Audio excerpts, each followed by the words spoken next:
Aujourd'hui, je vais parler de la consommation du lait, les dangers du lait de vache. Il y a beaucoup qui ont posé la question de savoir, coach, est-ce que le lait est vraiment dangereux pour la santé?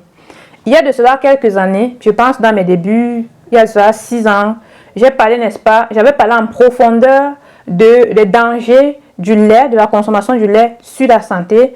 Et cette vidéo avait vraiment eu beaucoup de succès et les personnes avaient été bénies et les personnes ont véritablement compris depuis ce jour-là que le lait de vache est aussi néfaste, est tellement néfaste pour la santé. Et aujourd'hui, ces personnes-là n'en consomment plus du tout. Salut à toi, j'espère que tu vas bien. Je m'appelle Richie, coach diététicienne, naturothérapeute certifiée en Allemagne. Il y a également certaines femmes, certaines mamans qui, n'est-ce pas, depuis qu'elles ont arrêté de donner du lait à leurs enfants, il y a beaucoup de problèmes de santé que leurs enfants n'ont plus. Et du coup, il en résulte que le lait de vache était, n'est-ce pas, cet aliment, cet ingrédient-là qui causait ces problèmes de santé-là à ces enfants. Petite pause publicitaire, je suis, n'est-ce pas, déjà dans la cosmétique, je me suis lancée dans la cosmétique. Pour ceux-là qui connaissent mon problème, j'avais beaucoup de problèmes de peau, mon expérience et à partir de ça, je me suis formée, j'ai développé moi-même mes propres produits cosmétiques, ma propre gamme cosmétique. Ça, c'est le gel de visage et j'ai également la fabrication des savons que je fais, des savons par la saponification. Il y a plusieurs types de savons que je fabrique, les savons pour les bébés, les savons pour des personnes âgées et les savons pour des peaux sensibles. Il y a également, n'est-ce pas, des crèmes que je fabrique, que moi-même j'utilise, des gommages et également plusieurs autres ingrédients comme par exemple plusieurs autres produits comme les thés détox qui vont nettoyer votre corps en profondeur. Ça, c'était la partie publicité. Pour toute personne intéressée, vous pouvez, n'est-ce pas, écrire sur WhatsApp à ce numéro qui s'affiche et vous pouvez, n'est-ce pas, avoir tous les détails sur les produits. Entrons maintenant dans le vif du sujet. Le lait de vache.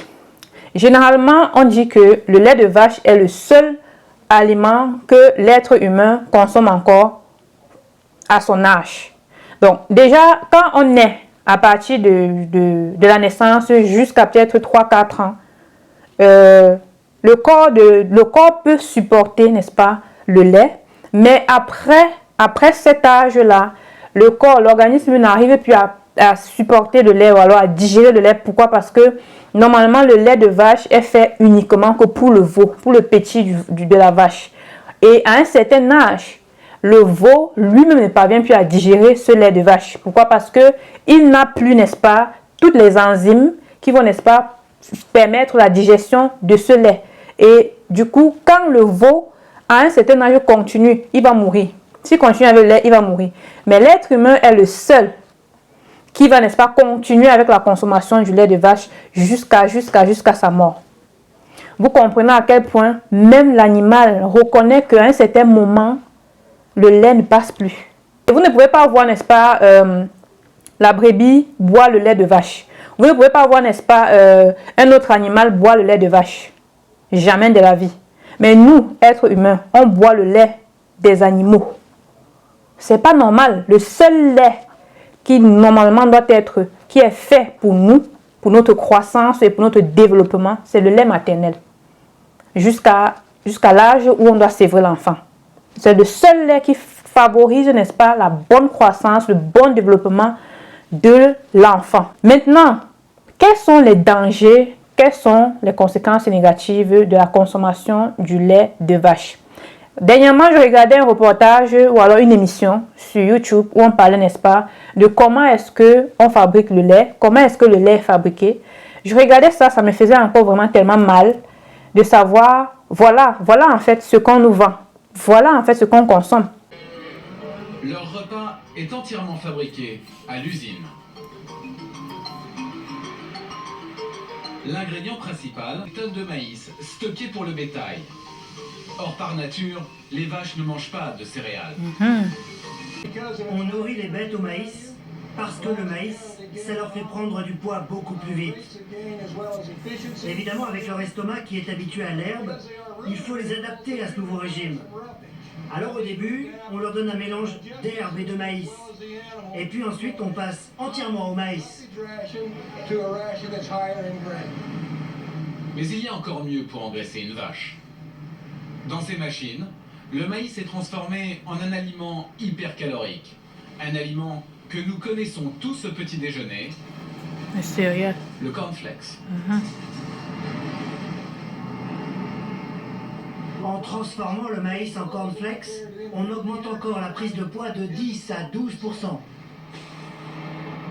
Les vaches sont ainsi gavées par camion jour et nuit. Un régime qui leur fait prendre plus d'1 kilo par jour. Résultat, chaque bête est prête pour l'abattoir en seulement 18 mois au lieu de 3 ans d'ordinaire. Voilà. Je ne vais pas trop entrer dans les détails, mais ce que j'ai vu m'a choqué en fait. C'est-à-dire que il n'y a pas tellement de vaches. Pour qu'on ait une grande vache à l'âge de pouvoir, n'est-ce pas, donner du bon lait, il faut du temps, il faut des années. Il faut que cette vache-là puisse grandir, prendre du temps de grandir. Ce n'est pas 1 an, ce n'est pas 6 mois en fait. Mais de nos jours, on accélère tellement la croissance des vaches afin qu'elles puissent être vraiment costauds, de pouvoir produire du lait, qu'on est obligé, n'est-ce pas, de pomper ces vaches-là avec des hormones de croissance, avec de la nourriture qui n'est pas appropriée aux vaches. Par exemple, on va leur donner du bétail. Le bétail qui est fait à base de quoi? Du maïs, des cornflakes. Et ça, ce n'est pas la nourriture de base de la vache en fait. La nourriture de base de la vache, dites-moi dans les commentaires, c'est quoi? Voilà. Donc, la vache, normalement, doit se nourrir de beaucoup d'herbes. Mais, à un certain niveau, on va pomper la vache de maïs. Pourquoi? Pour qu'elle puisse grossir. Et je vais faire cette parenthèse-là pour vous dire que les mamans qui donnent du maïs, beaucoup de maïs, de cornflakes, avec du lait, encore du lait de vache, à leurs enfants, je vous garantis, vos enfants vont grossir comme on veut souvent faire grossir la vache pour qu'elle puisse être en maturité. Et c'est pas bon. Non seulement il y a ces hormones de croissance-là qui ne sont pas bons pour la vache et pour la personne, le consommateur final, qui sont les êtres humains. De deux, quand ces vaches-là sont malades, parce qu'on est en train d'accélérer le processus de croissance, et du coup, il y a cette nourriture-là qui n'est même pas appropriée à elles, on va leur donner, elles vont tomber malades, on va leur donner, n'est-ce pas, des antibiotiques. Ces antibiotiques-là, tenez-vous tranquille. Ça ne disparaît pas comme ça de la vache. Ça va rester dans son lait. Et lorsqu'on va tirer le lait de la vache, il y aura, n'est-ce pas, on va retrouver à l'intérieur les antibiotiques, ces antibiotiques et les hormones de croissance. Vous allez me dire que, n'est-ce pas, on va chauffer, on va faire, n'est-ce pas, la pasteurisation, ça va tuer tout ça. Qui vous dit que la pasteurisation tue les antibiotiques et les hormones de croissance? Le seul truc que la pasteurisation fait, ou alors l'un des seuls trucs que la pasteurisation fait, c'est de détruire les microbes, les germes qui peuvent se multiplier dans le produit. Les hormones de croissance là vont rester, les antibiotiques là vont rester. Et ça va, n'est-ce pas, atterrir dans l'organisme du consommateur final que nous sommes. Et ça va nous rendre malades. Non seulement, le lait de vache, n'est-ce pas, contient beaucoup de mucus. Donc, du coup, il y aura le mucus, la production de mucus. Quand vous consommez, n'est-ce pas, le lait, vous allez voir, vous êtes ballonné. Vous avez les gaz, les ballonnements, parce que vous ne digérez plus. Vous n'avez plus l'enzyme qui est responsable de cette bonne digestion-là. Vous n'en avez plus. Il y en a ça. C'est là juste jusqu'à un truc comme 3-4 ans maxi. Et après, bye bye. Vous vous posez la question de savoir comment est-ce que vous pouvez digérer le lait. Comment?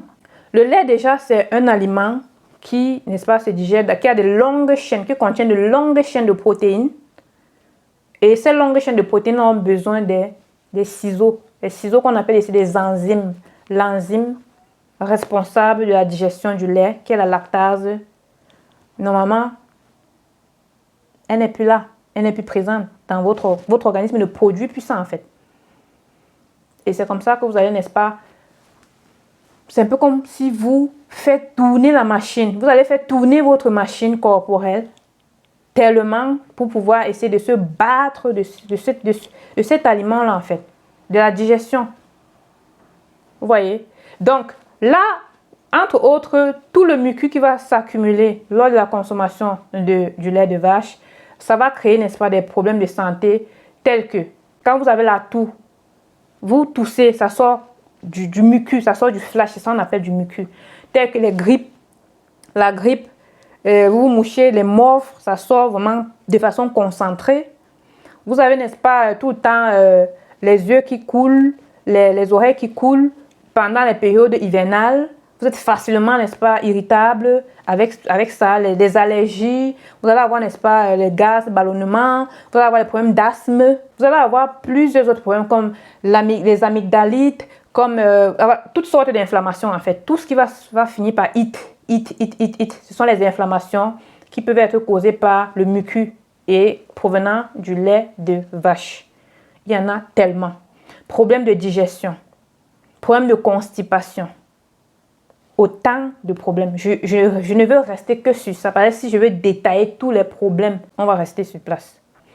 Dites-moi dans les commentaires quelles sont les personnes qui ont déjà arrêté avec la consommation du lait de vache. Probablement dans la prochaine vidéo, je vais vous parler des alternatives du lait de vache. Si vous êtes intéressé, dites oui dans les commentaires et je ferai cette vidéo. Je vais vous proposer quelques laits végétaux et comment est-ce que vous allez, n'est-ce pas, fabriquer cela pour votre bien, pour le bien de vos enfants et pour le bien de toute la famille. Partage cette vidéo au maximum et surtout, tag des personnes que tu sais qu'elles consomment encore du lait de vache. On se donne rendez-vous dans la prochaine vidéo. C'était Coach Richie, diététicien certifié naturothérapeute. À très bientôt. Prenez soin de vous. Bye.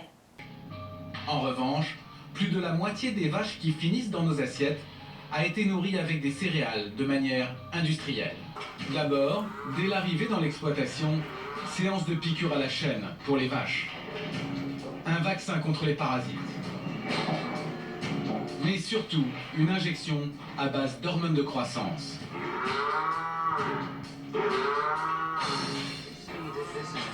Voici les doses qu'on injecte aux bêtes. Bon, ce sont essentiellement des hormones de croissance. Grâce à ces piqûres, les vaches grossissent plus vite. Du coup, on a besoin de moins de nourriture pour produire 1 kg de viande de bœuf. Moins de nourriture, certes, mais une nourriture ultra dopante.